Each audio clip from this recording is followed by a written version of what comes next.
Hello दोस्तों, welcome to my class. आज हम फास्ट ट्रैक रिवीजन के अंतर्गत पढ़ेंगे बायोलॉजी का मोस्ट इम्पॉर्टेंट टॉपिक गुर बीजाणु या मादा युग्मोद्भिद या भ्रूण कोश। हम इसको बहुत आसान भाषा में समझेंगे ताकि आपको एग्ज़ाम तक इसको दोबारा से रिवाइज करने की ज़रूरत ना पड़े, ये बिल्कुल दिमाग में छप जाए। बच्चों, अगर हम कोई भी चीज़ चित्र के द्वारा समझते हैं तो वो चीज़ें हमें लंबे टाइम तक याद रहती हैं। तो आप कोशिश कीजिए कि बायो या केमिस्ट्री हो गई, इनमें जो मेथड वगैरह दी रहती हैं, बायो में जो चित्र वगैरह दिए रहते हैं, उनको अगर आपने समझ लिया, चित्र को समझ लिया, तो आगे थ्योरी करने में आपको बहुत ज़्यादा आसानी हो जाती है। हम फास्ट ट्रैक रिवीजन के अंतर्गत उन्हीं टॉपिक को बच्चों सम्मिलित कर रहे हैं सॉरी, जो हमारे यूपी बोर्ड 2024 के बायोलॉजी के एग्ज़ाम के लिए बहुत ज़्यादा इम्पॉर्टेंट है। आप अगर अनसॉल्व पेपर उठा के देखेंगे तो इसमें इस तरह के क्वेश्चन का रिपीटेशन काफ़ी बार हुआ है। तो जब तक एग्ज़ाम नहीं हो जाता तो हम साथ साथ अपने केमिस्ट्री बायो के सारे टॉपिक का रिवीजन करते चलते हैं। और मैं ये पूरे विश्वास के साथ कह रही हूँ कि एग्ज़ाम में आप बहुत अच्छा स्कोर करके आओगे, बस आप हमारे साथ चलते रहिए। तो चलिए, आज का हमारा टॉपिक है गुरु बीजाणु या मादा युग्मोद्भिद।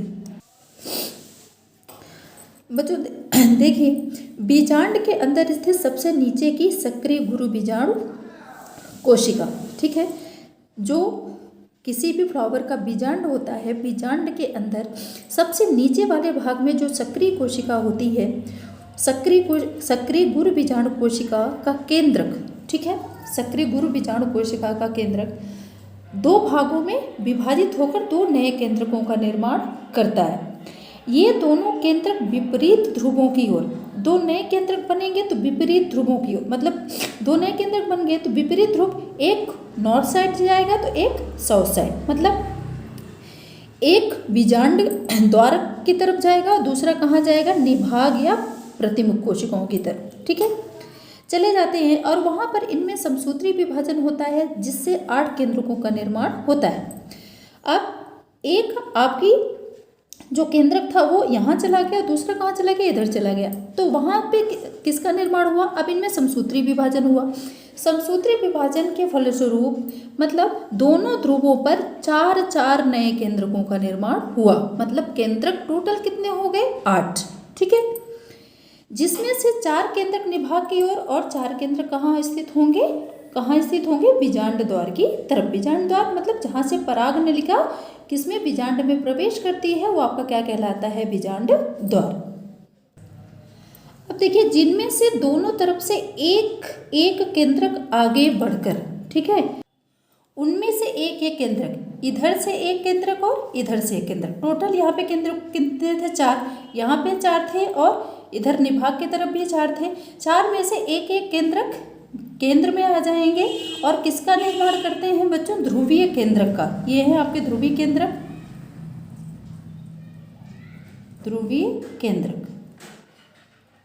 ठीक है, ध्रुवीय केंद्रक का निर्माण करते हैं।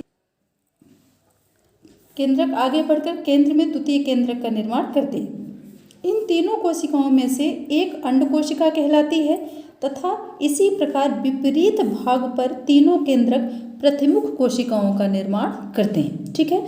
तो अंड कोशिका मतलब जो तीनों कहाँ, बीजांड द्वार की तरफ कोशिकाएं होंगी, वो आपकी क्या कहलाएंगी, जैसे देखिए ये कोशिका जो है वो क्या कहलाएगी, आपकी अंड कोशिका, ठीक है। और ये जो दोनों है ये क्या कहेंगे, सहायक कोशिका। सहायक कोशिकाएं क्या करती हैं, जो अंड कोशिका होती है इसकी वृद्धि, पोषण, इन सब का ख्याल कौन रखता है, आपका ये अंड कोशिका, ठीक है। और बाकी की कोशिकाएं क्या कहलाएंगे, प्रतिमुख कोशिकाएं। प्रतिमुख कोशिकाएं भी भ्रूण और भ्रूण पोष के पोषण का काम करती हैं, उनका ख्याल रखती हैं, ठीक है। तो मेन कौन सा है आपका, ये केंद्रक और अंड कोशिका। बाकी ये जो सारी कोशिकाएं हैं, जब निषेचन हो जाता है, इनमें बीज बनना शुरू होता है, तो ये जो इनको पोषण दे रही थी वो कोशिकाएं धीरे धीरे नष्ट हो जाती हैं, ठीक है। इस प्रकार विपरीत भाग तीनों केंद्रक प्रतिमुख कोशिकाओं का निर्माण करते हैं और भ्रूण पोष या विकसित हो रहे भ्रूण को पोषण देने का काम करते हैं। तो ये चीज़ें क्लियर हो गई कि जो आपका बीजांड है, बीजांड की सबसे निचली कोशिकाएं विभाजित होकर किसका निर्माण करती हैं? 2 केंद्रकों का निर्माण करती हैं। दोनों केंद्रक विपरीत ध्रुवों की ओर जाते हैं, मतलब एक नॉर्थ की तरफ जाएगा तो एक साउथ की तरफ जाएगा, और वहाँ पे इनमें समसूत्री विभाजन होता है। समसूत्री विभाजन के फलस्वरूप 8 केंद्रक बनते हैं, मतलब 4 नॉर्थ साइड में बनेगा और 4 ही साउथ साइड, मतलब 4 आपके बीजांड द्वार की तरफ बनेंगे और 4 कहाँ बनेंगे? निभाग की तरफ, ठीक है। फिर उनमें से एक एक केंद्रक आगे बढ़ते हैं और कहाँ चले जाते हैं? केंद्र में, ठीक है।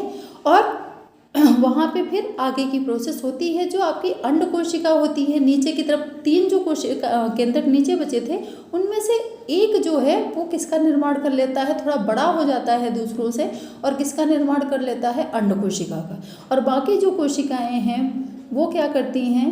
अंड कोशिका और ध्रुवीय केंद्र को पोषण देने का काम करती हैं। तो ये हो गया आपका क्या? मादा युग्मोद्भिद या गुरु बीजाणु, या जिसे हम क्या बोलते हैं? भ्रूणकोश।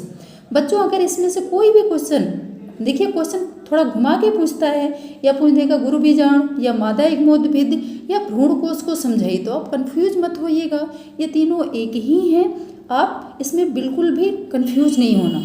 और आई थिंक ये चीज़ें आपको समझ में आ गई होंगी। अगर वीडियो अच्छा लगता है तो वीडियो को लाइक, शेयर एंड सब्सक्राइब करें। Thank you.